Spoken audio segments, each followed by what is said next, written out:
Hello, everybody. Welcome to my session, and thank you that you woke up early, relatively early, and come here to see what today I will try to say. I'm Zeljko Hajdinjak. I work with ERPs more than 10 years, mostly with NAV, today with Business Central. I worked with the partners, I worked as a freelancer, and at the moment, since several years, I work for the end customers. And as you probably know, it's not so common that 8 customers are coming here and explaining their story. And I work for the e-commerce company called Mr. Specs. What are we doing? We are selling eyewear over the internet across the Europe. And we think that there we use ERP in a little bit different way. We think that we, as title of this presentation, it was used in the high scale. But why I'm today here? Let's go to start with simple story which many users, partners already know. You have demands, you need software like ERP, and then you buy one ERP. And thank you for this, many customers are choosing NAV or Business Central. And then you already know in the beginning, I have a lot of data, I have some pressure on my system, but totally fine, quite normal.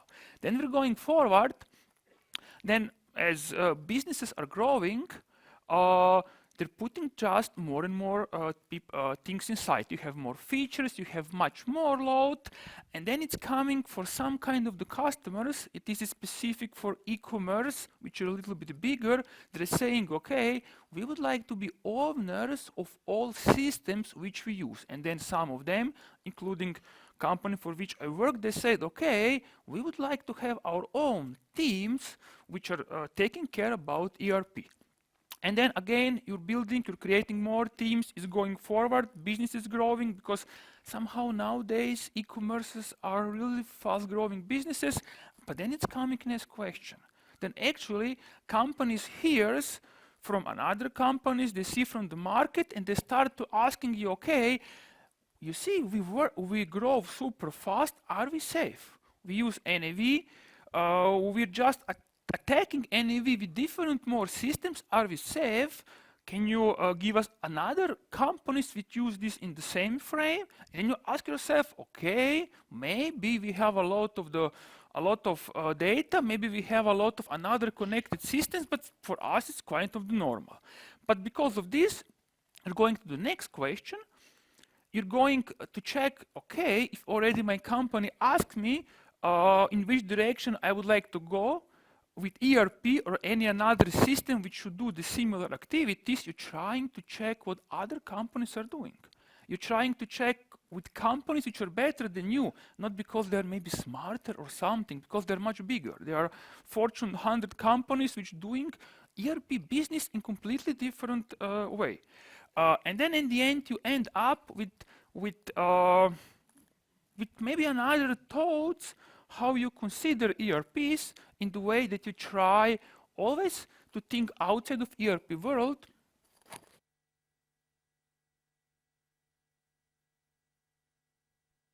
Great.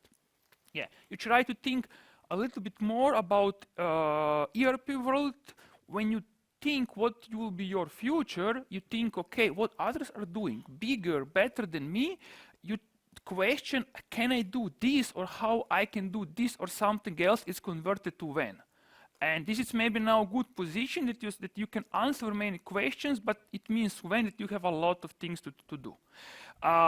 And you really try to plan what will be in the next 1 or 3 years.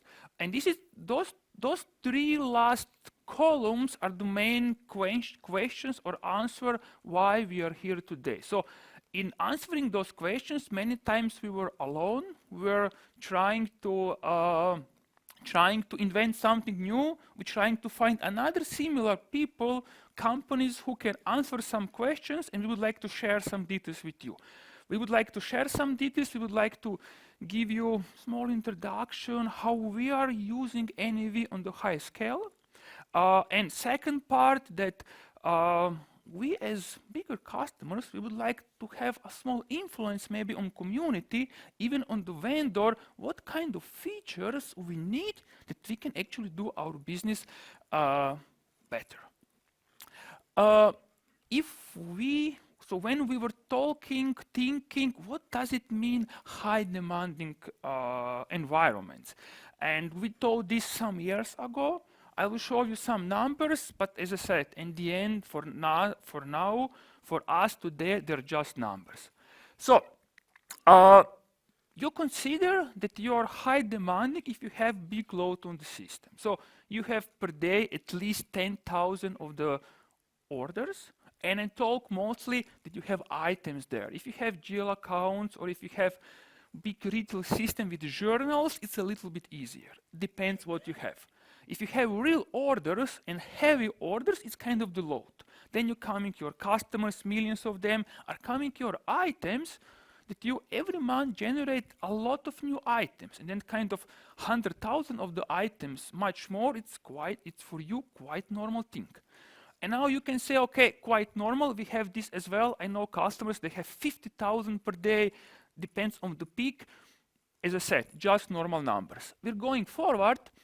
You're putting a lot of users of this, and today if someone is saying, I have more than 100, 200 users, fine, we have as well, and it's working quite normal. But what puts pressure on your system, it is level of automation. You would like to automate as much as you can, and their e-commerce, they're trying to be leaders. Whatever you can, just try to automate, and you have a lot of interfaces.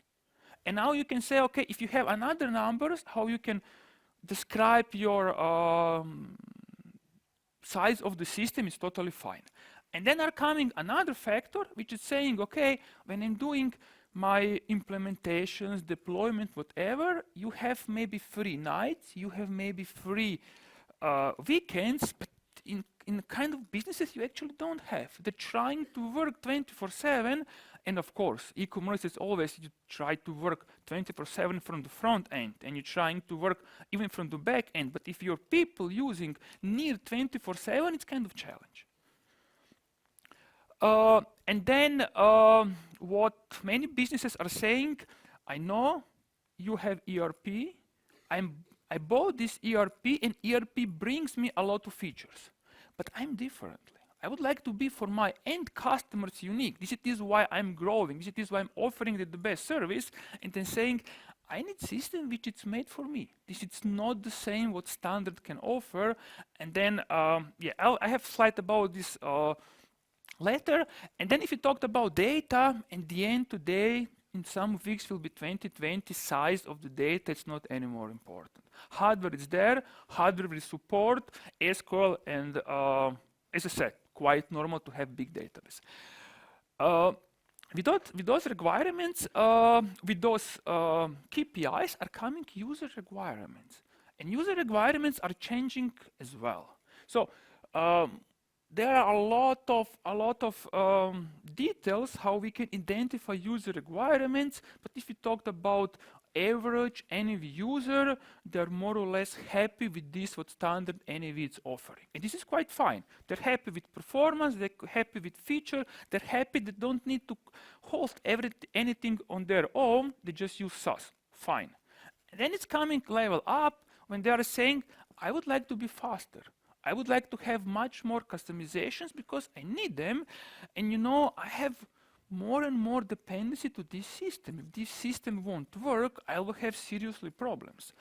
And then in the end, how we said what's for me high demanding, it's system which is made for you, it's quite unique. It's system where you leave of the interfaces. If systems when your users are saying, they are saying you from the front end, from the client which you use, if reaction of the system is more than 1 second, KPIs of the people are going down. And you actually assure that this is working. And of course, Microsoft is changing a lot of stuff, which is cool. But people are saying as well, I know that you have ERP, I know that you have relational databases, but there are different types, different things in the world. Non-relational databases, microservices, how you can provide your data there. I think that about all those topics you hear those days a lot, and lot of things, it's on the blogs, wherever. This it is about what I won't talk. I would like definitely talk about this, but maybe next time, because this is how we can scale even more our system. What I will talk today, it's pure NAV performance, how you can easily, with more effort, scale your NAV. And I split this in from the easy things from the front end, just to give you some hints. When your user are coming and telling you, okay, I need 1 second to get my data. If you work in the customer service or someone else, they really like to be fast, and they are fast. And then we are coming to something what's maybe for the system, for guys who are maintaining that kind of the system, even more important, it's backend, telemetry, and then some another stuff. So let's go to start with easy stuff. And the easy stuff, I'm telling them because you can easily solve them and you can bring them to your users. So interface or front end. And when you talk with users, people are usually saying 3 things. Okay, I really like and I really need that my product looks good. I need that it supports my business, so it means that I'm doing something with the client, it should fit to my needs, and third part, it should be fast. If it's not fast, I'm so sorry, maybe it's nice, but won't work for me. And then we are coming to a standard NAV page. This is customer list, and this is customer list, Business Central Wave 2 on-prem. Just one small remark, I will today talk mostly about prem versions, even BC. Some connections can be solved on the SaaS, but I have still alone many questions about SaaS as well, especially if we have high load on the system. So if you now see this page, according to the standard NAV, we can use 3 types of the filters. I know that you know all of them. You have fast filter, you have filter on the left side, and you have column filters. Quite fine. And then we call we call them column filters. And then we are coming to our users, and you give them this client, and user just start to use this client. And for example, in this case, I have customer list. I would like to filter airport, and it's working great. I got 1 user, I got 1 customer with this name. But I'm interested what's happening behind. And please don't read this, but this is how client communicates with your database, with your SQL, tries to get all fields of the table. And sometimes you can have big tables.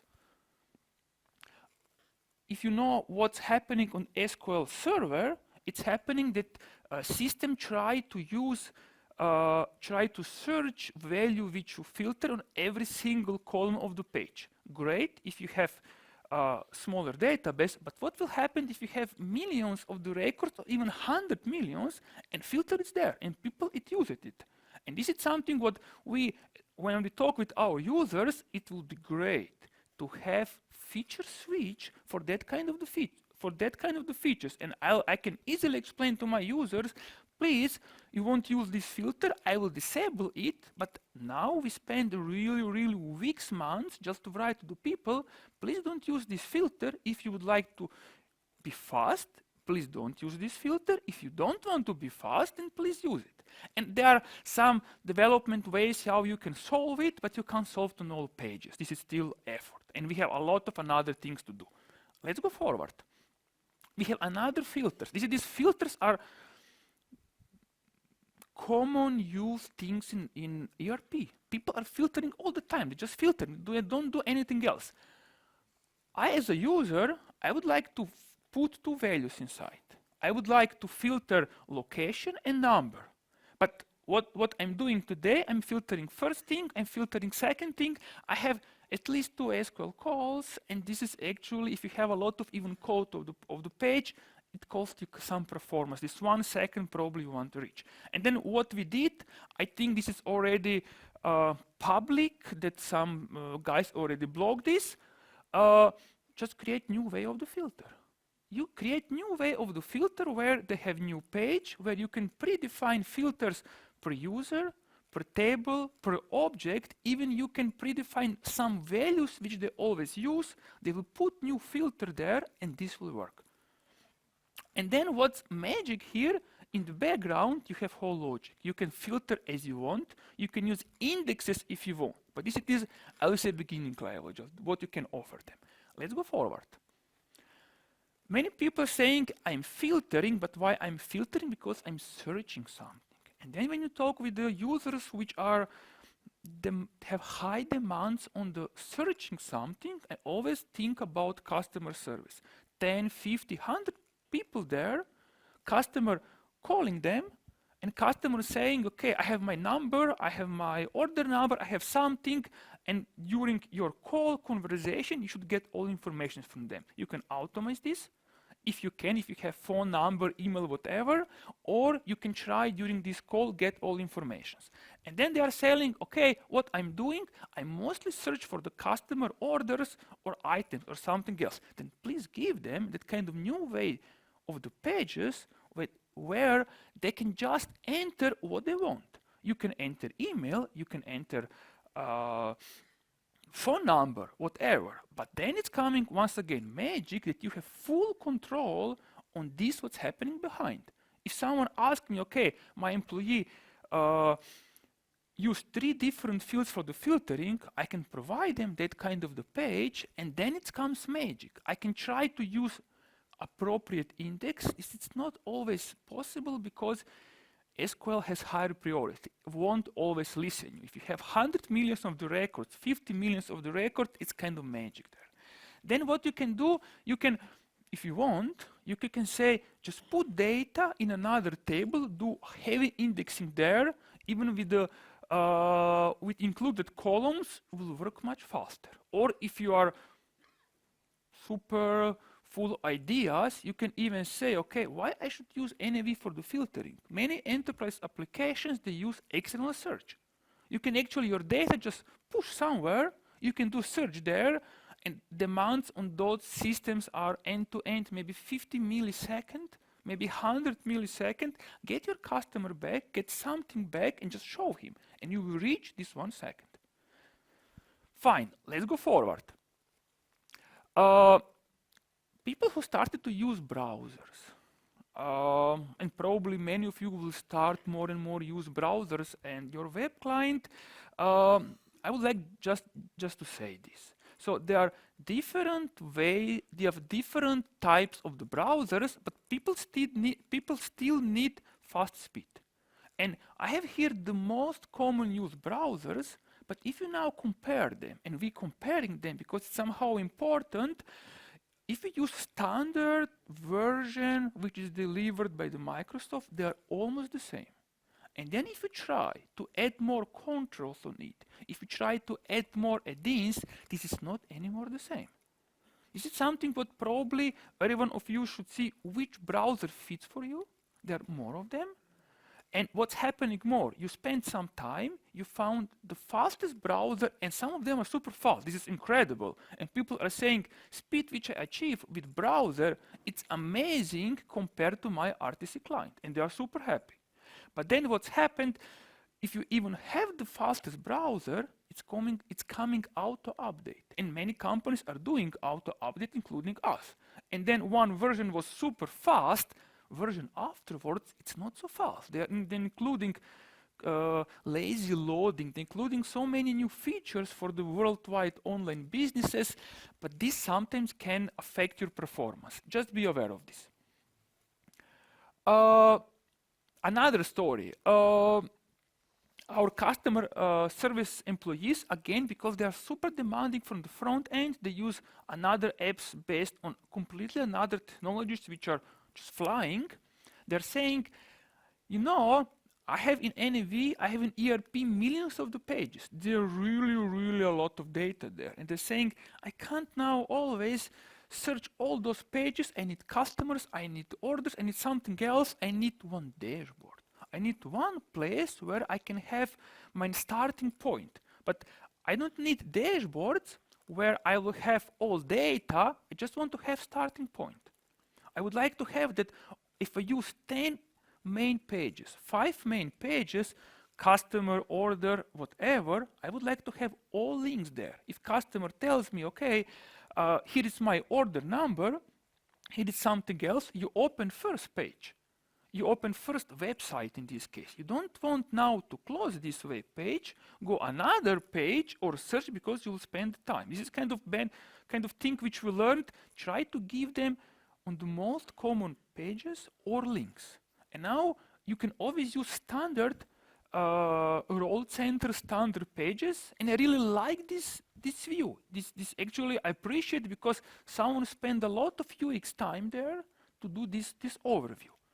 And I really like another page, it is sales order, but if we talked about front-end performance, this fact box with on the right side, even with the background loading of the data will cost me time, and many times my employees, my colleagues in the company are not so much interested in those data. And if you see if you see this is nice feature for some of the people because you can see totals. For some of the people, they're telling me, I have too much data there. And you have big documents and you can have documents for thousands of the lines. This will spend your time. This is something what is kind of growth of the system. You just add more and more features, but quality of the performance. And will be again, from the user perspective, amazing when this will be covered by feature switch. Because then you can configure your user interface and to say, I need this performance, I can solve my performance in this way. Let's go forward. Automation. Many companies, many people are innovating how I can automate work of my users, how I can bring what they use in the front end somehow in the back end. And then we are coming to return department, when again you can have many employees there.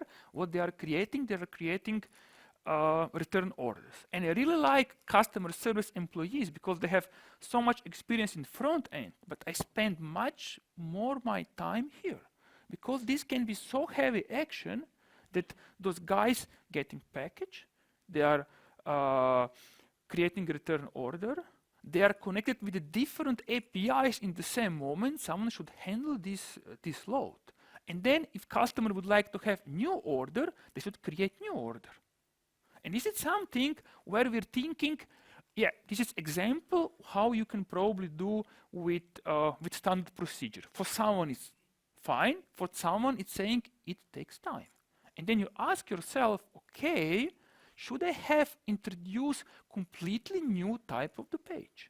Completely new type of the page where you can automate your stuff.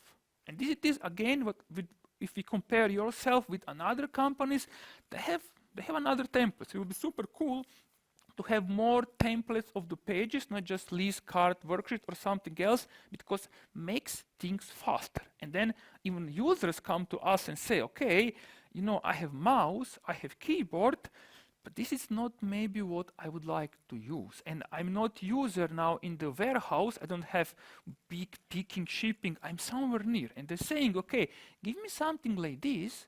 Give me barcode scanner because it'll be much faster. Give me the page where I can scan order number, I can scan whatever, and you're going in the backward, forward, post, approve. They have just barcodes somewhere here, and they are super fast.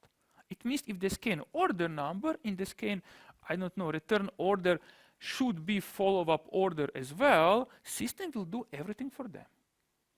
And as I said, it will be super cool to have something like this. As I said in the beginning, this sounds kind of easy stuff. Every one of you can do it. Let's go now to the next step. Let's go to the back end. And as many guys are saying, back end is new kind. Everything what you can take out of the front end heavy actions, bring it to back end. Let the system do the magic.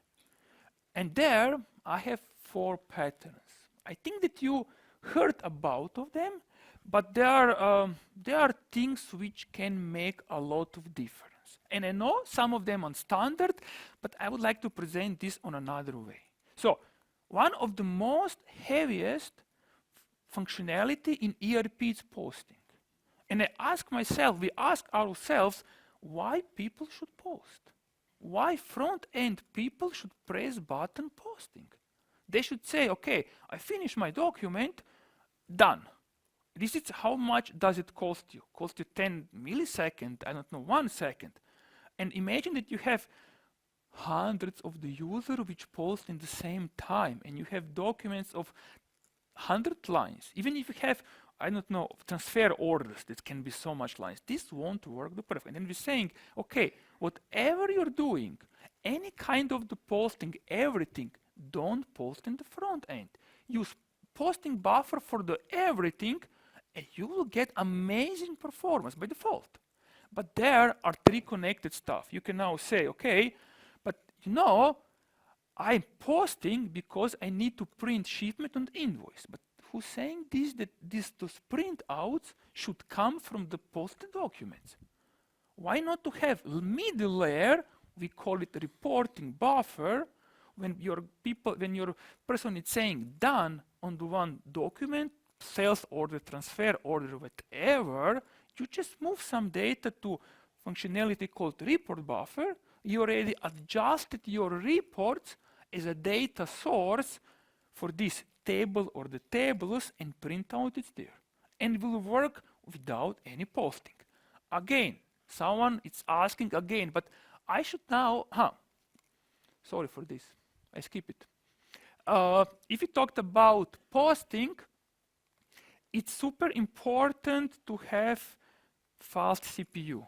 Whatever you are doing with the posting, please use the fastest CPU as you can, and this will give you millions, not millions, but lot of advantages.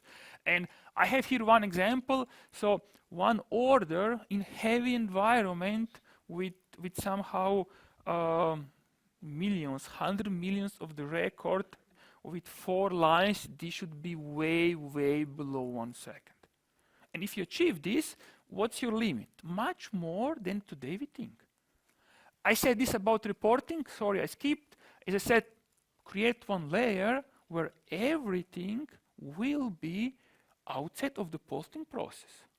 But then it's coming next question.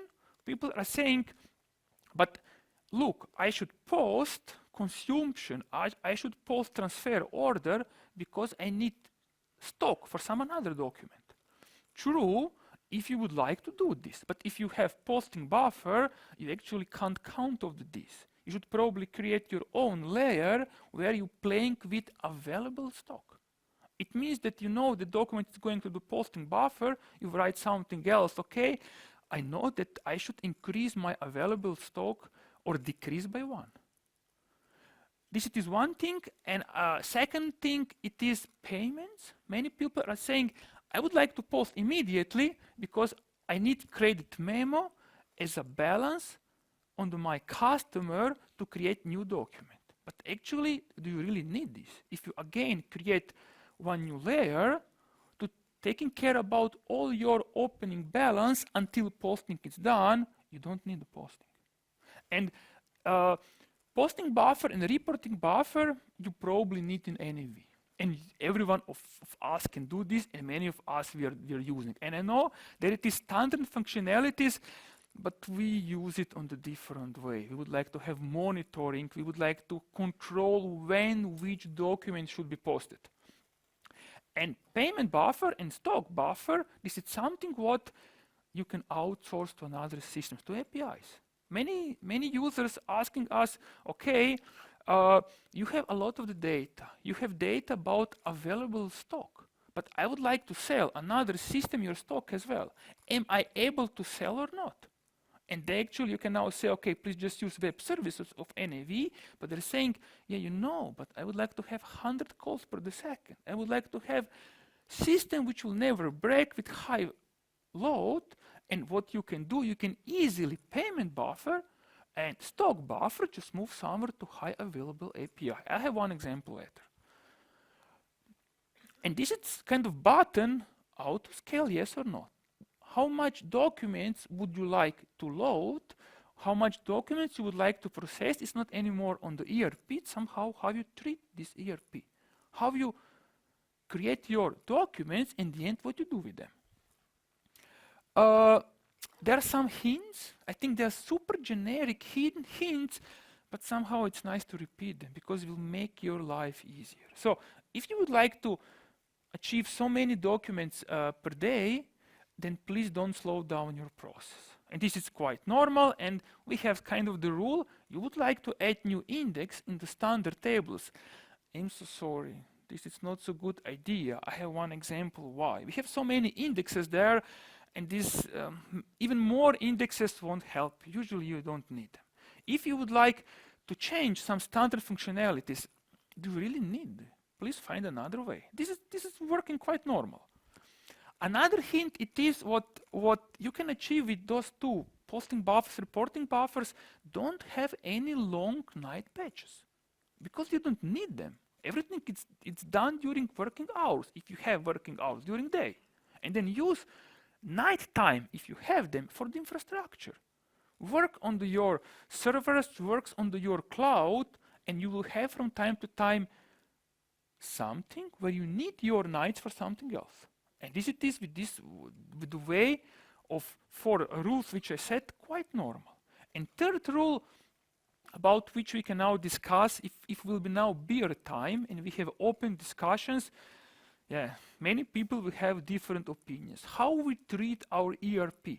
Are we treat in the way that we are saying, okay, I'm changing standard features because I can, because I think they are standard and they're quite fine for me, or you're saying I'm doing my features? You have serial numbers, logic of the serial numbers in the standard feature, but you need something different, something similar. Would you now change standard? Would you do on your own feature? Of course, this is resource demanding. You will need people who are taking care about it, but actually can help you a lot. And then this it is standard, even business central architecture, standard NAV architecture. This is not so complicated. And then many bigger companies, as we are still small and medium enterprises, are saying, I'm thinking in two ways. I'm thinking that I'm buying framework, I'm taking framework and I'm expanding this framework, or I'm doing framework on my own. And thank you to God, we are not doing framework on our own. We have Microsoft. I'm super grateful that they did for us. We don't need to take care about web client development from the system side, about database connections, but we can actually use it and build it more on the top. What's connected to backend? It's monitoring. You would like, as a customer, as a user, as an IT guy, would like to know how my system is working. And there are typical ways of the monitoring. Everyone probably is doing that kind of the monitoring. But if we compare super big companies, and you know that Black Friday is coming, another day was already over, those companies, they're offering incredible performance. They're not perfect.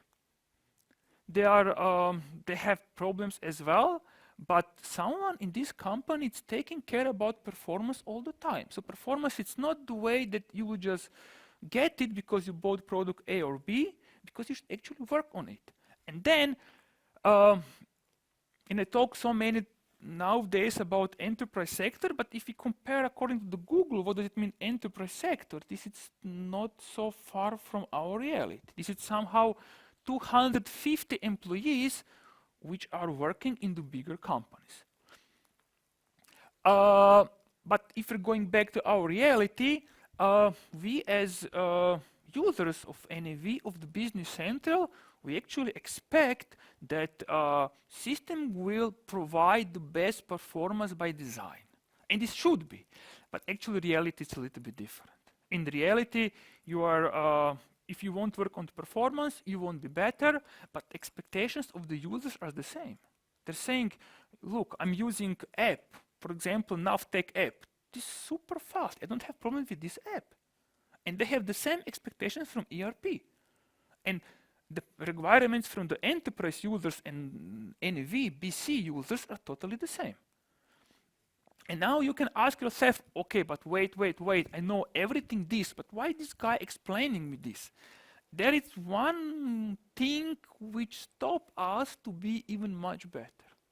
And then, if you work on the performance, you're doing different stuff, and you're doing different standard stuff, and probably every one of you knows those stuff. So, what are you doing? Probably hardware, it's not any more question. You're taking care about your DB, you're taking care about long-running transaction, you're taking care about weights, you're taking care about probably deadlocks type of the weight, but can cause the problem. And then what we are doing as well, it's typical way of doing this stuff. I would like just to show you, and then in the end I have another slide which yeah, it's under question for me. So what are you doing?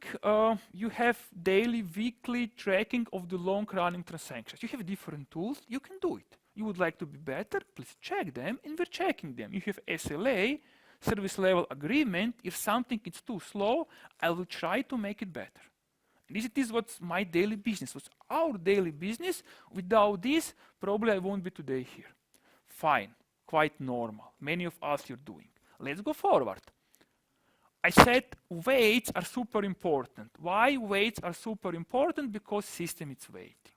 And then to understand weights, there are three, what I think most critical weights. One of them, it is logs. And the basic things which is happening with logs, it is during posting. If you have too many postings from your user in the same time, you will have logging. If you take this out to the back end, put posting buffers, more posting buffers, you put more jobs which are posting in the parallel, the users, they won't see that. Maybe even you have problems, but they won't see that. You take this out. Second part, what you can face with your development way, it's called asynchron I/O. We have database, we have middle tier service. If you ask really a lot of data to your database to returns you back, this sometimes will slow because your middle tier maybe can't handle this everything because it needs time to get those data. So it happens. If you see those, just be aware that your queries are too heavy. And third part happens again, that you're thinking that adding more cores to your system will help. You think that splitting your queries across multiple threads will help. And there are so many details about this you can find on the internet, totally fine. But you're aware of this? You're tracking them. The same as long-running transactions, you have SLA, you're fixing them. And if you see here, there are somehow weights, even on the system things, like task scheduler, like active sessions, but they are super fast. So you see them, they're always on the top, but probably they won't cause you the problems, probably.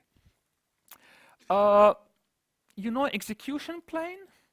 This is quite fine. If you don't use them, you can always with execution plane, with any kind of the tool, see what's happening behind. I have just one example because you even don't need fancy tool for this. You can with SQL profiler trace what NAV is sending to your database. You can copy to Management Studio, and from I think SQL 2016 is this standard part of Management Studio, and you can actually see here cost. Okay, here I have index scan, what's maybe not the best, but I don't have another better index, and you see exactly what's happening. But yeah, if you would like to use it, you can use it. But this is not what I would like to say. Then you're going, yeah, and one suggestion it is that if you're already doing sniffing your queries, always try to copy what NAV or BC it's sending to SQL server. Use SQL profiler, copy exactly this to SQL, and then you will see final result. Because if you run statement which I run, just wrote on my own, nothing special, this won't have the same performance as this how NAV or BC ask SQL. It's parameter sniffing, it's different way how SQL is using, just working on it. You have possibilities go deeper. You're checking your deadlocks, and you probably should check your deadlock if you have them. And this is one picture that I'm showing you why adding more indexes to standard tables won't help you. Even there, all indexes which there are somehow too many. If you would like really to go super deep. And I see here that I have deadlock on something, I now don't see. Here, it is kind of some index field. And NAV is changing, in SQL it's changing. So if you have smaller table, you probably don't need some index fields. You have flow fields. And to calculate flow fields on the smaller tables, SQL can work without some index field. And this is actually what will cause you many times blocks, and you would like some to avoid them. But look what you have more. You have user ID of the service NST. You have your host kind of server. Doesn't matter what kind of tool are you using. You're going forward. You're saying, I have crazy deadlocks. And then your half of the system is affected, and see how many processes. And I have here one host name which is called NST9. So it means that you have in this scenario 9 servers which are using as NSTs because you have your good requirements why, and it's working quite fine. And of course, you can always have SQL queries. And then many people are saying, okay, there is something what it is by BC or NAV as well, it's native. And our native stuff are that you can use diagnostic trace level, you can trace to the event log, you can trace even to the files, you can try there to investigation, you can even with the newest versions with Visual Studio track code base, how actually functions are executed. Yeah, if you would like to use them, you can. Sometimes those setups can even influence on the performance on your NST, and depends what's your choice. But what's the problem here? So we went so deep. I can go so deep. I can investigate every single query. I can tune system in an incredible way. But one question there it is, who's causing this problem? Which user is causing this problem? So I have, in departments, you have 50, 100 people. You can't always go there every day and ask them, okay, who did this? And they're saying, yeah, I'm doing the same thing every day. And this is what will really, really help us if somehow a vendor can put in queries user ID. And this doesn't need to be user ID as a part of the main query. Should be kind of hint. Should be there something else. It will really, really help us. And I understand why it's not there, because it's 3-tier architecture. It is even cloud architecture that you don't want to have your users in the database. This is quite fine. But it will really help us to be much better with this user ID. If I summarize how much time we even sometimes spending to find which user ID it was, whom we should ask, in comparison with what else we should do, maybe kind of microservices we should build, then this is really killer for us. And just be aware that if you're doing that kind of the monitoring, that services are offering many counters. And they are nice counters, how many sessions, how many users, how many memory, but if you put there heavy monitoring, this will just decrease your speed. This will totally decrease. Fine, this is system monitoring. Then it's happening something what probably you would like to have. For us is this everything. You would like to have telemetry. And this it is what Microsoft is starting to building more and more. Still are there some fields which should be covered. What it's important for us, what we would like to track, if all jobs are running, you have high automation systems, you would like to check every step of your processes. And if you have sales orders, so many steps, I would like to check every single step. And I would like to be sure if everything is working. If you have 1,000 orders, 10,000 orders, big production, you can't come every day to your work and just say, check different tables. You would need to have something like this, where you can have call your systems in dashboard, and you can actually see what's working, what doesn't work. And in this case, we're putting there a lot of stuff. You put memory, you put process, you put everything what you can.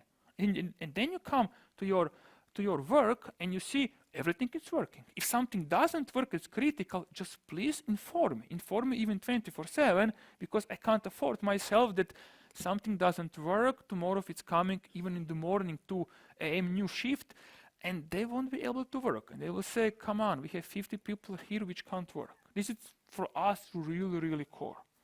And then what we would like to stress more, it is performance, pure performance, and performance of releasing, of the posting, of everything, because I should know where I'm today. And this it is where it's kind of work there to done. Probably Microsoft will be there better and better, but we need 24/7. I would like to know if tomorrow, if in the morning we are faster because we have, I don't know, lower load, afternoon we are not so fast because we have less load. And then again, it's kind of the chart. And now looks fancy chart. I deleted all data because they're our data. But this is actually future for us. This chart and that kind of the chart defines, would we now next quarter work on the performance, or can we work on something else? If this is not good, it means just book next quarters for the performance. Book for something else. Book for, I don't know, your services. Or if it's everything is fine, we are in good shape, and you see this during time, then just do something else. Do cool stuff. And then probably it's one more thing, you would like to track trends. Because if you are today great, doesn't mean that you will be tomorrow. Because you're developing a lot of new features. We are deploying to production regularly every week, a lot of things with sub-deployments more times per week if it's needed, of course. And if you're coming to new versions, yeah, there are differences as well. And you would like to be sure that this is working as should be. And then how? I think that with the new versions of the BC will be this kind of the native. You can use different ways. You can just write small, fast, even with dirty reads SQL procedures, hundreds of them to track every your status, to every your process. Just attack with the external tool, and you have those data. You can even check performance just putting somewhere on the events starting and ending date. Write this in the small tiny records in some tables, do monitoring of those tables, or even just copy data somewhere else. Or you can now say, okay, I would like to be more advanced. You can have external calls, just call external HTTP request or something similar. Don't wait on the response because you don't care about the response. Some maybe calls won't be forwarded to your destination system, but you don't care because majority will. And then you can use another system again to show your data. In the end, it's not so complicated to do it. It's time for sure. And then who's responsible for telemetry? In the end, what we are using, we use agile development, where according to methodology, it's monitoring, it's telemetry, one part of our daily business. So if you would like to do according to the book, then you should definitely do this as well. If you want, I don't know how we will actually be able to track our system if we won't have at least some of those data. You can't. This is too many data. It's everything happening. And good thing it is if you are in your company just one of the many systems. For another system, this is kind of the standard. Without this, they don't even start the day. This is quite normal. Fine. There are some stuff which always are there. How you can scale your system?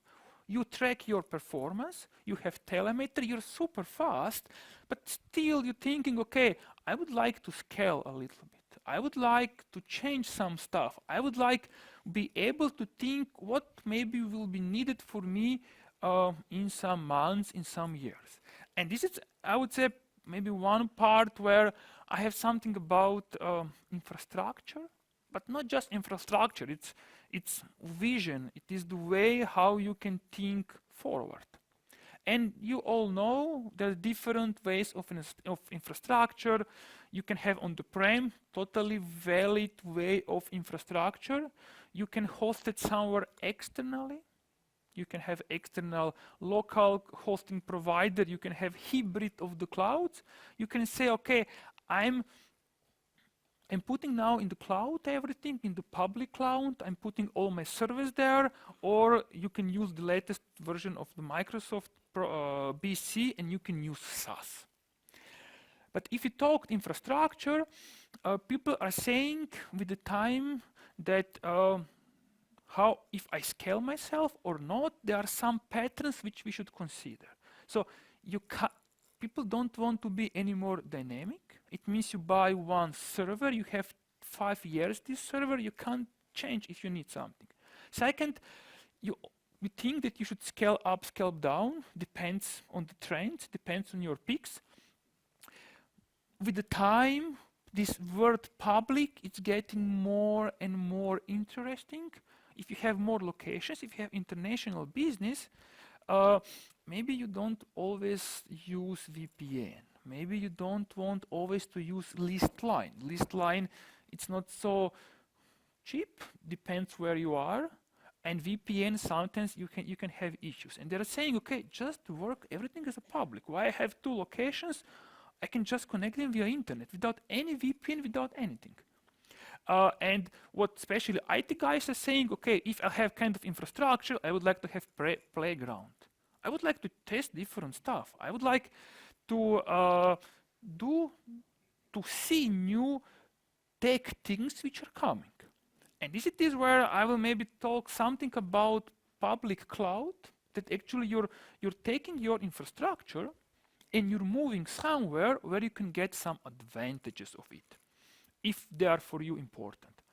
And then we did this step as well, and we asked ourselves many times, this valid or not valid, and then how this development can look like, and what your goal, what you would like to achieve in the end, why did everything this. So first, it's fine. You just, if you decide to go in this direction, or if you don't know, probably you just move your basic infrastructure there. It will work. And every one of us can today use Azure portal. It's not science fiction. Every one of us can create kind of servers. And then after this, you would like to have some fancy stuff. You would like to add load balancers. You would like to have better architecture of your NST services.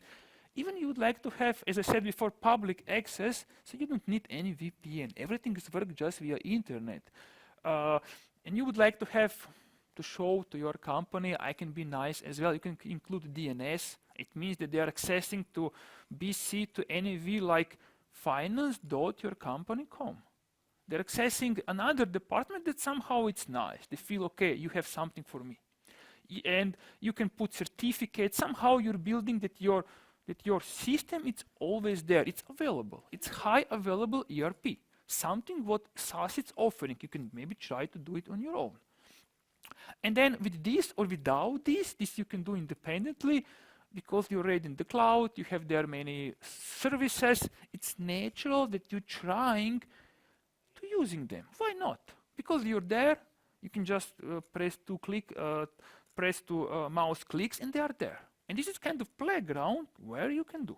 And then probably in kind of further development phase, you can have something like this. You can have that you're saying, I know that we have one big system, but I would like maybe to have more smaller system, or your company has that kind of the requirements. The company is saying you to have just one big system which is super critical for us. It's super, and what will happen if this won't work? I don't know, for kind of days. This is something what people are asking. And then it's coming this, what was your main vision when you did this whole movement to the cloud? That actually have completely new world. And you can, by default, get infrastructure which offer you 24/7 services, 24/7 failover, global. If one data center is not there, Another data center, it's there by default. And if I should do this, everything on my own, or we should do, it's really not easy. And then you ask yourself, okay, should I now use app services just to put my code there? Should I use insights, what it's kind of data collector for your data, monitoring, telemetry, whatever you would like to use? And this is super affordable. This is a lot of the data for affordable price. And even if you would like to use APIs, build APIs on your own, nobody's saying that you should use relational databases. Non-relational databases for kind of needs, they are incredibly fast.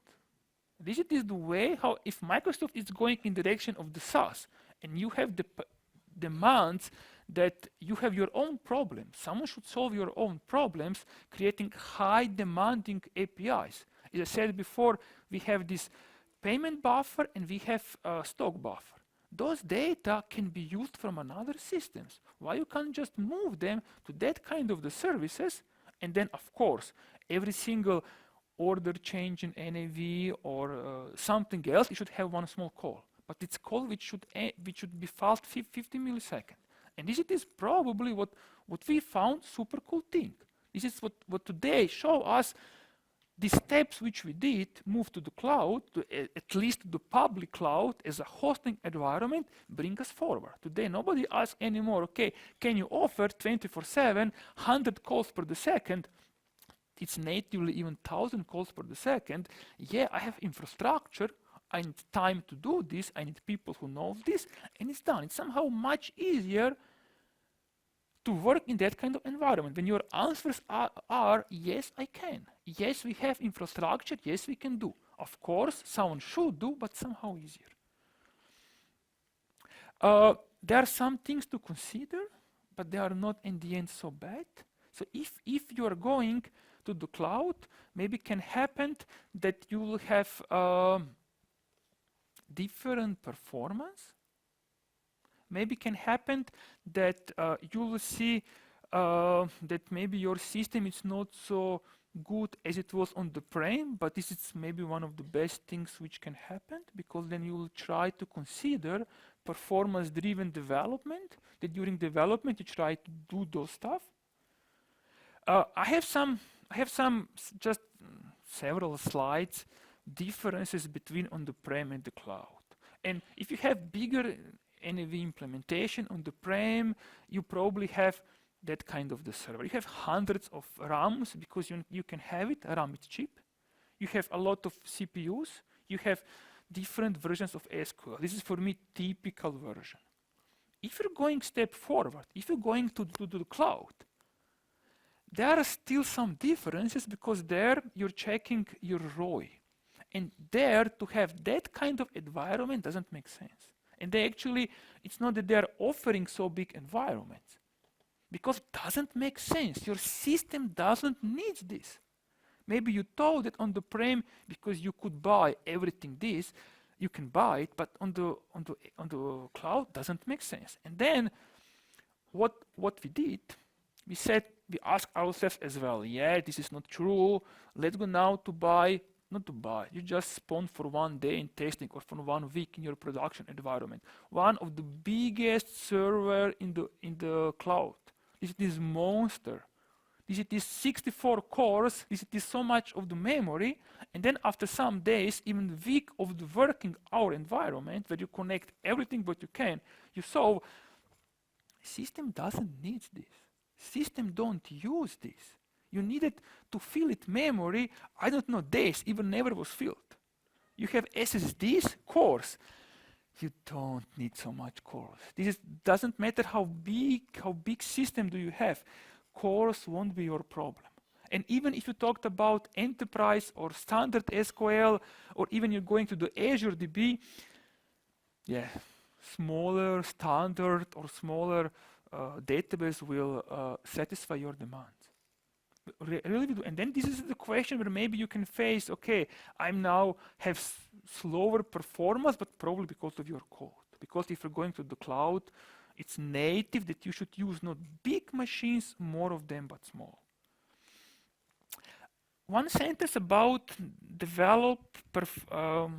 performance-driven development. if you face that kind of the problems, you will be pushed to start something like this. And this is, again, not science fiction. This will be cool that during your development, that the developers, that the whole development cycle just check basic stuff. If you're changing the core, if you're changing your big functions, just please take care about number of the reads. Please take care about avoiding long transactions. This is quite normal and common, but it happens. And then if you would like to go forward, and probably in some years, I don't know, 5-10 years, that kind of environments will be more and more used. And probably you don't want to have that kind of the problems advanced. And this doesn't cost so much. People like actually to do it, me as well. If I'm doing something, let's go to check performance. Not just for my local environment with 5 records, for 500 millions of the records. And what's more, somehow good not to forget, if you think about performance, don't just think about performance of your system. Think performance of your development cycle. So if you're preparing your deployments, try, and today it's possible with the newest version with pipeline, put everything there, but try to script all setups which you're doing, which need to be done during deployment. Try to script all data manipulations with simple SQL scripts, with the simple, you can use PowerShell scripts, whatever you can use. But it really will help your deployment process. This deployment process should be somehow simple. You don't want to have downtime. You don't want to have big downtime. And one more thing, which I really like, it's feature switch. So now with extensions, with new versions will be much easier. But what if you have one functionality under extensions? You're deploying, it's immediately live. And then if something is not good, yeah, then you have problems. Then they're calling you, then they can't work. So this feature switch as idea probably should be more promoted and given standard framework. And then just deploy, and then when you don't have so big load, when you are at work, not during night or outside of the working hours, just please start easily. It makes life so good. And then if you see it doesn't work, problems, just please uncheck it. And this is really helps. Business dependencies, what does it mean? We all know that people who use ERP, they're depending on ERP. Now, what will happen if your ERP won't work? What will happen if you should work 24/7? And if one part of your ERP won't work, yeah, it's a challenge. And challenge it is if company is telling you, I can't afford myself long downtimes. I can't, because this will cost me the money, and then next day reporting of your business performance is going down. And then whose fault? It's IT. Yeah, we don't want to have something like this. And then it's coming, and then you from time to time you need kind of bigger downtimes, and one of it is upgrade. No, not preparing upgrade because you will do something else. It's actually go live date. And then company is saying you have hour, day, several days. It's already a good position. You have a day, for example. And then you think, what I can do now? No? And I have here just several hints. Several hints how you can help yourself if you have bigger systems and you don't want to have big downtime. And of course, during your upgrade, you're doing a lot of stuff. And today, for us, upgrade, it's task that should be done. You need time. It's not easy, but you will do. And you're combining the everything stuff, just saying what's part of the upgrade and what's really important more and more, it's QA. Just see how much time we need it for QA. It's part of our process. Just don't forget this, because marketing, promotion of ERP in your company, it is how good you are in doing your job. If you would like to have more regular upgrades, and they see that first upgrade was super heavily, it caused so many downtimes, problems after go live, yeah, you probably won't have second one so fast.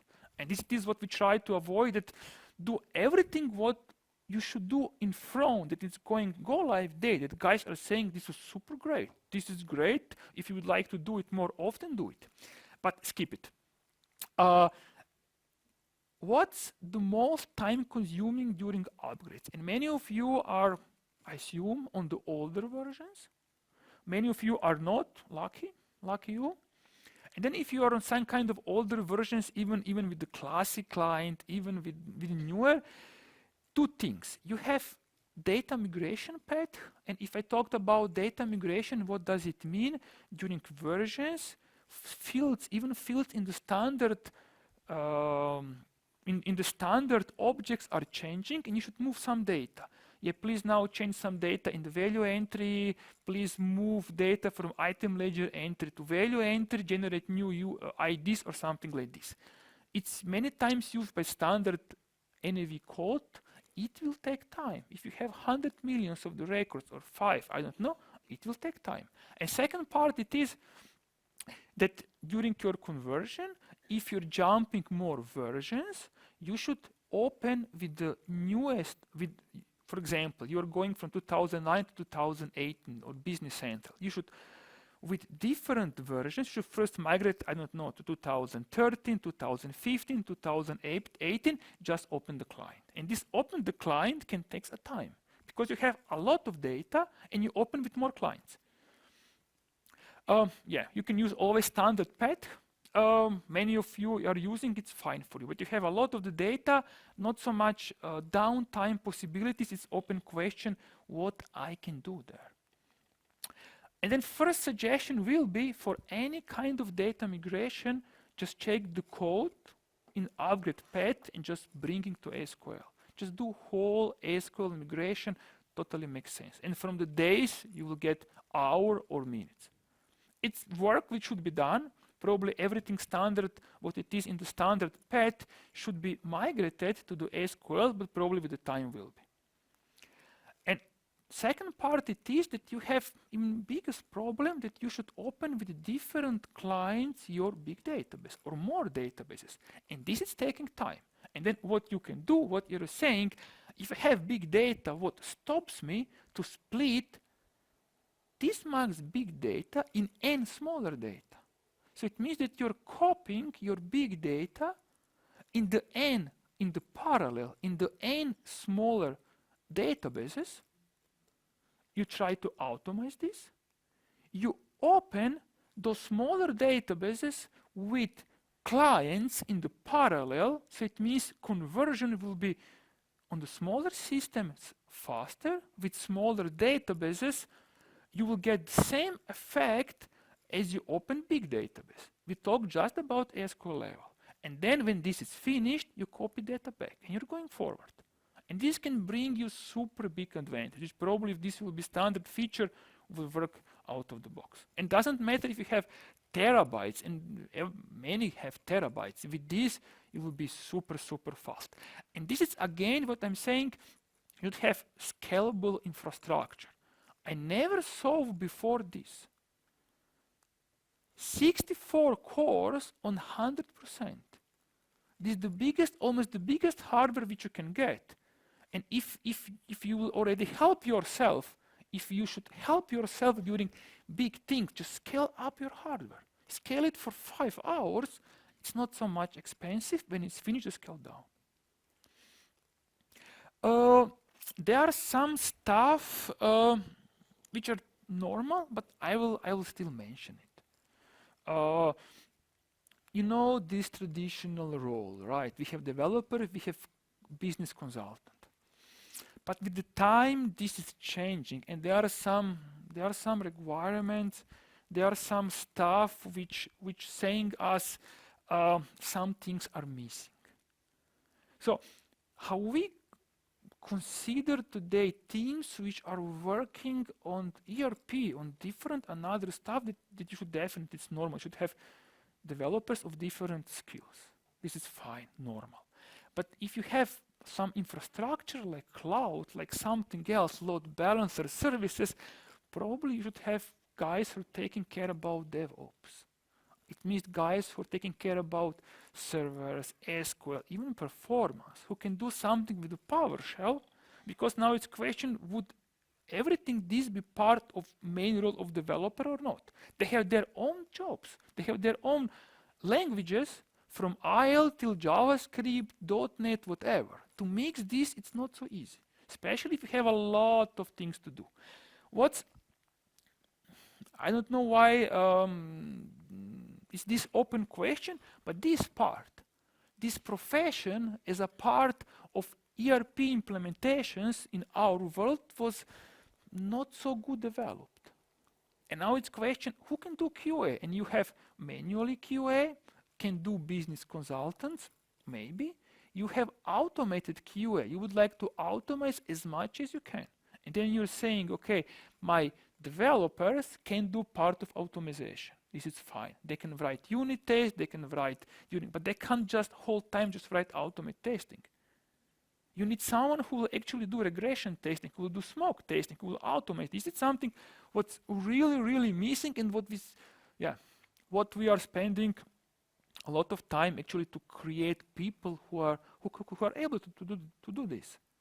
And it will be great if new profession inside of environment, inside of community, this which is calling, I'm QA software engineer. I'm QA tester. And guys who are able to script this, who are able to use external tools now for the web client, which can do there. And of course, it's always combination of the AL, it's combination of something else, but or CAL, because framework it's given by the Microsoft. But this will really, really help. It makes development process much faster. And then depends what you are using. We use more product owners. We use agile coaches because it's agile way of development. But depends from the company to company. But it helps. This really QA. Yeah, this is something what it's missing. If I can say now again, what's the biggest gap in our infrastructure today are really, really QA people, a lot of them, because they can make system good. They can make that we won't have so many bugs, that we won't have blocker bugs, that your whole development is going forward. Especially if you would like to have more often your upgrades, and we would like to have. So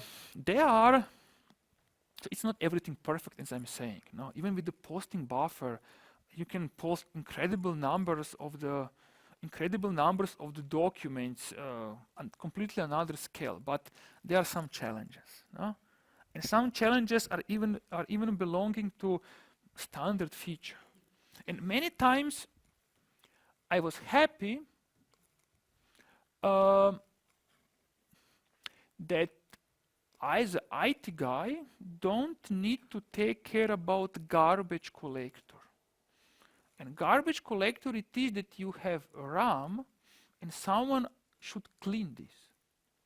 And what can happen if you use web client, I think even in the old versions, that you have following scenario. So you have web client, and at once, and this is kind of, I would say, decent service for 30 users. You have web client, and at once this web client process in this version, it is I think 2018, in another it's called another name, doesn't matter, it consumes all your memory. And then you're saying, yeah, my server is too slow, I should do there differently. And what are you doing? Because you can, you're in the Azure, it's one-click button, you're increasing double machine.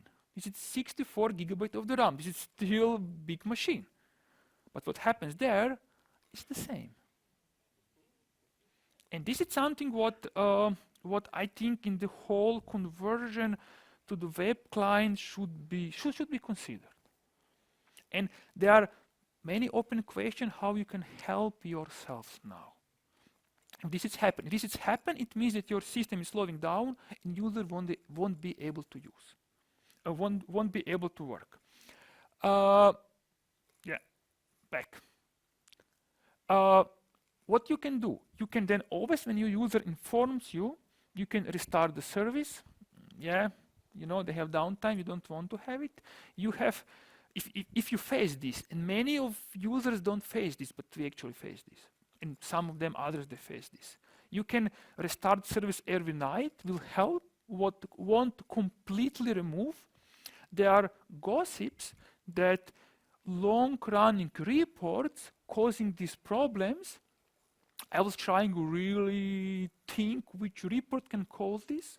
I was testing a lot, incredibly long-running reports of 2 hours, but actually this was not the problem. So this is something that for me today, open issue, and once per month, twice per month it's happened. And then I'm still thinking how I can now maybe with infrastructure solve this with the load balancer in the front, but it's not so easy to solve. What's another thing? Another thing it is, as I'm always saying, for what we are using really a lot of time, not existing this user ID. And if this user ID will be there, I think that today will be on completely another level of our development, because this costs us super a lot of the time. I don't know, what are you doing? I think that if you have, and it happens that you have long-running transactions, you have even logs, that you should see which user is doing. Don't know. If you have advice how we can find it, great. And one another example, which will be great to have, even if you have on the prem version, even if you're going to SaaS version, it is to have more feature switches. So with every single new version of the software, we have new features. And we see that we have much more code on the pages. We have much more code everywhere. This is fine for some kind of the users because they get much more information. But for some other cases, it's maybe not the best. And I have this one case. This is this case which is for me quite normal. You're buying whole month from your vendors different stuff, and it's coming one invoice per month. And this invoice can have n thousand of the lines. In this case, it's 10,000 of the lines. And your purchase department saying, yeah, you know, we have purchased invoice discounts because we have good conditions, it's kind of big amount, do it. And it's active. And you get all those 10,000 lines in your purchase invoice, and then our finance department would like to add correction at the last line. GL account, nothing special. Would like to add quantity 1, would like to add amount, I don't know. And then system is doing something. And then system, it's recalculating for all your lines, it's recalculating invoice discount. This is something that in previous version was not, but it's happening. And it will be super great to have feature switch for this. In today's case, this costs you per line to enter quantity 5 minutes. And then finance is calling me, guys, you did now everything, you're going to the cloud, but look what problems we have. And what are we doing now in this case? What actually we don't want to do. I don't want to go in the core and change the core, because this will cost me later. I would like to have kind of button where I can say, please don't recalculate invoice discount calculation. Because I have already posting buffer, I will do everything there. My user will finish this in 1 second, let's go forward. This is somehow, yeah, it will be super, it will be great that we need there much more feature switches. And now if I'm going to comparison to the SaaS, where actually you even won't be able to help yourselves, it's question how we can handle this. Probably just more and more influence on the Microsoft, write them to put everything this as a feature switch. Several words in the end, and they are quite normal. So, as we already know, we work on the great product, right? It is today's versions of Business Central of NAV were never so good as before. We have so good tech base, and even by default, if I talked about these KPIs which I showed you, if your customer will ask you how much NAV or BC can achieve, am I too big or not? Usually answer it is can do much more than you think. Orders 10,000, 50,000, yeah, you will need some effort actually to achieve this. You will need to develop some stuff, but this is quite normal stuff. And then it's second part, and second part it is will be super great. If new product is coming, that their high performance features are done by default. For example, I have this purchase invoice, probably QA inside of the vendor should probably test what happens if you have 10,000 of the orders. And there it's, again, all people who have that kind of installations, what are we doing next? Are we now going just to the prem version of the new version of BC 15.1, which was announced? Or are we thinking about SaaS? And if someone asks me, I would like to have always the modern technology. If I will have something what's called as a SaaS, which offers me great performance, then we don't need to invest time in taking care about hosting in the Azure, load balancer, certificates. This is not so hard, but cost you time. And this is for me question as well, and probably next months, next years, all of us probably will just see in which direction this is going and what's our next path. But as I was saying, once again, with many users, even our management, asking us how much you can achieve. And I always say, much than you can. Much more than you think. And somehow real limitations for Business Central, they're going much forward. So if you have lower systems and you have table logs, just try to think to invent posting buffer or something else. It will solve your problems. If you have many users and somehow they're saying that the system is slow, just take whatever they're doing from the front end, just bring in the back end. And it's worked perfectly. Nobody's asking us, okay, I spent 1 minute or 1 second to create a document and you had problems with the back end. This is IT part. And this it is more or less everything. I have here 3 shirts to share, t-shirts. Does anyone of you has a question?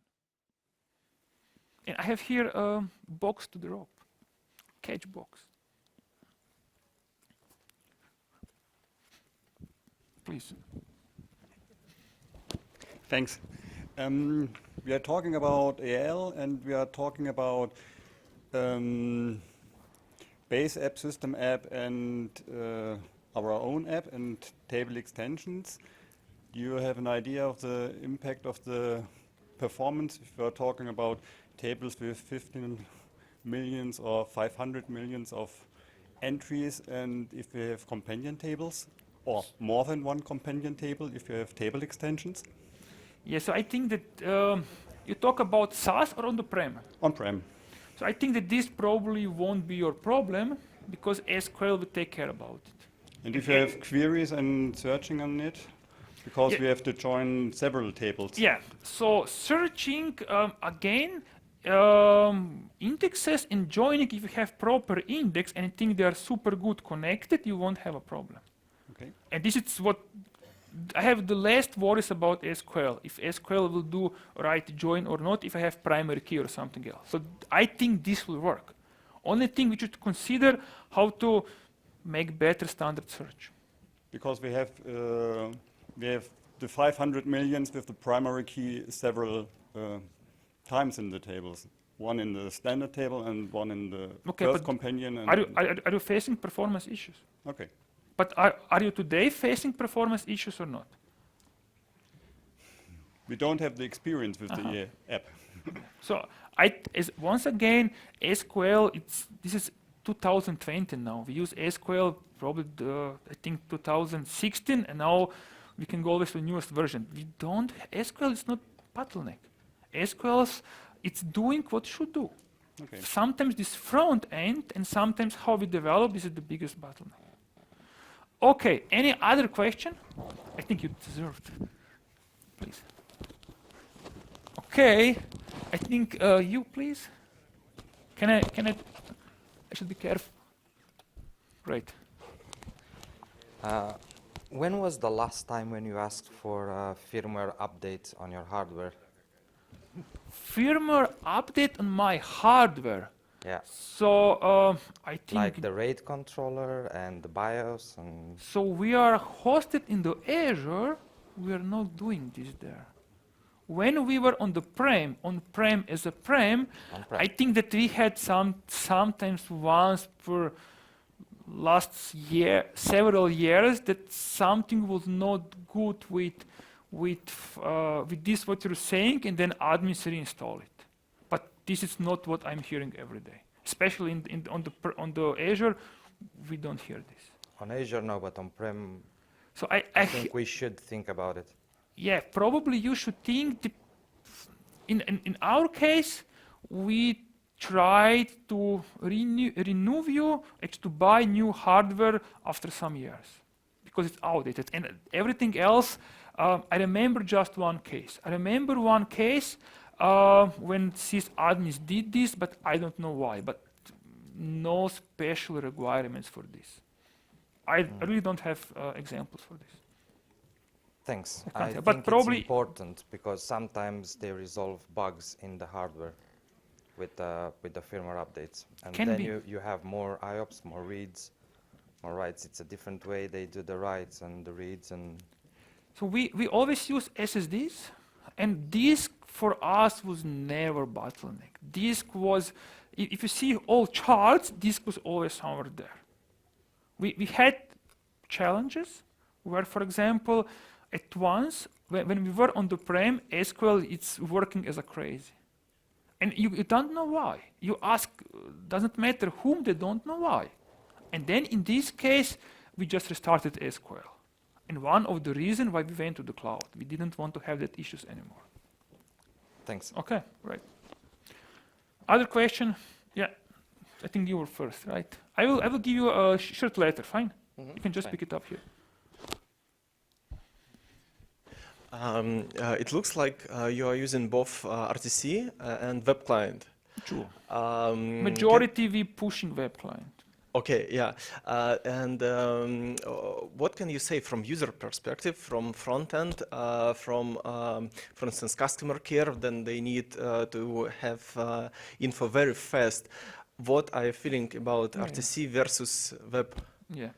I would say there are two main directions for everyone who need fast client, who need information now, and nice client. It's web client number one. My answer from customer service, it was amazing. Of course, we spent some time to bring them all those filter searches, but what they're doing with the web client, it's amazing. Zoom in, zoom out. They're super comfortable. And not just this, what we did with the web client, we have public access to whole our environment. You have external customer service in completely another country. Just give them URL, just give them whitelisting, they're there. Cool. And this is something what it brings. But if you talk with finance, if you talk maybe with kind of warehouse employees, they still like RTC client. Why they like RTC client? Because there are some features still which you can get your data can be easier there as from web client. But what Microsoft is doing, they're developing web client, and probably everything what doesn't work still today should be somehow set, transferred to Microsoft, and this will be better. But majority web client makes sense. And what's more thing, what our company is saying, yeah, but I don't want now install on every single computer RTC client. And I know you can use click once, we use it as well, but it's still effort. I have upgrades, I should do this click once, and then you should have 5 different versions of the web client, of the click once. You should have for how many records in the Excel you should export or not. You should have different parameters there, it's effort. With web client, it's much easier. And customer service, they really like it. So response times are fine for you, for Yeah. web client. Yeah, Cool. for us it's fine, but consider, as I said, searches, searching, filtering, adding your add-ins, this makes a difference. And sometimes if you have a lot of records, older versions of the web client can have a problem, but this problem will be solved. I expect maybe in 1 year, it's just my expectations, we can expect the same behavior and the same features. And of course, if your users are using so long old client, RTC client, yeah, they will need some time. You should motivate them. You should somehow encourage them to accept this new client. And then after some time, it's a standard. Okay, thanks. Great. Any more question? Okay, we have several more questions, but not so many shirts. I will give you a shirt. It's last. Please.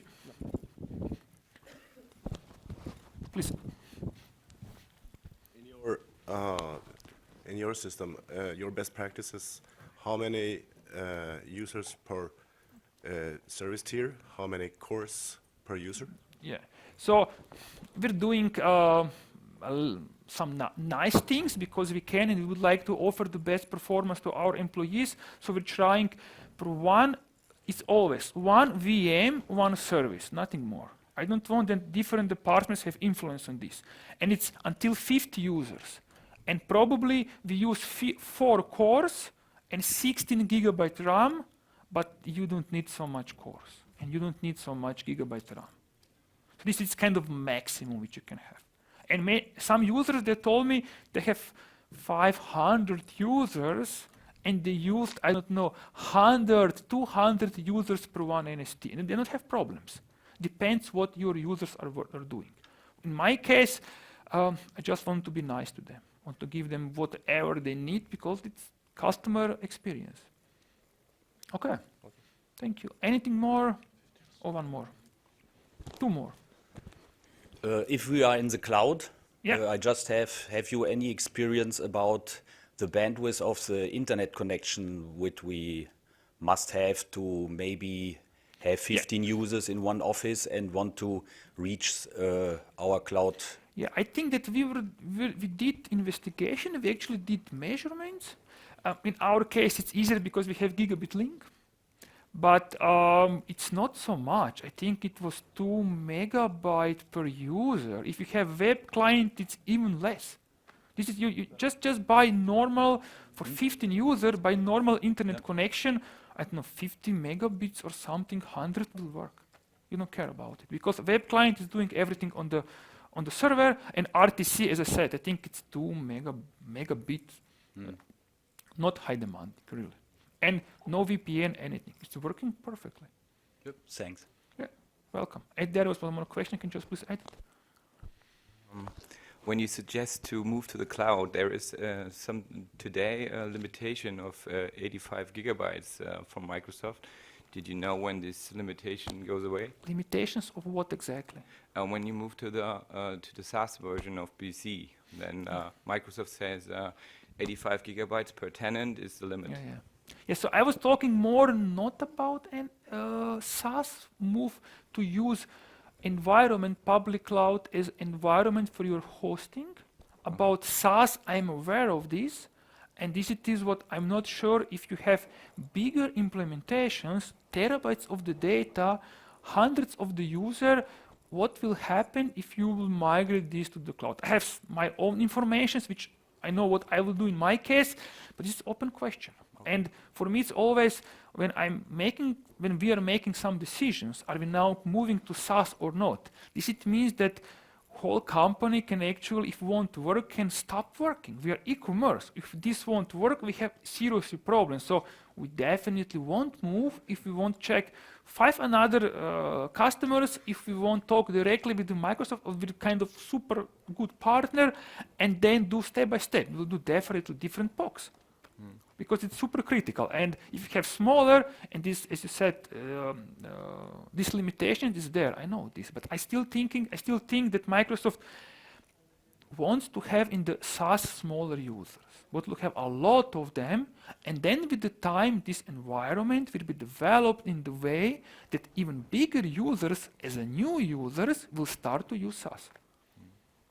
And this is what probably we should hope, that there will be users which we can just exchange experience, just ask them, directly users.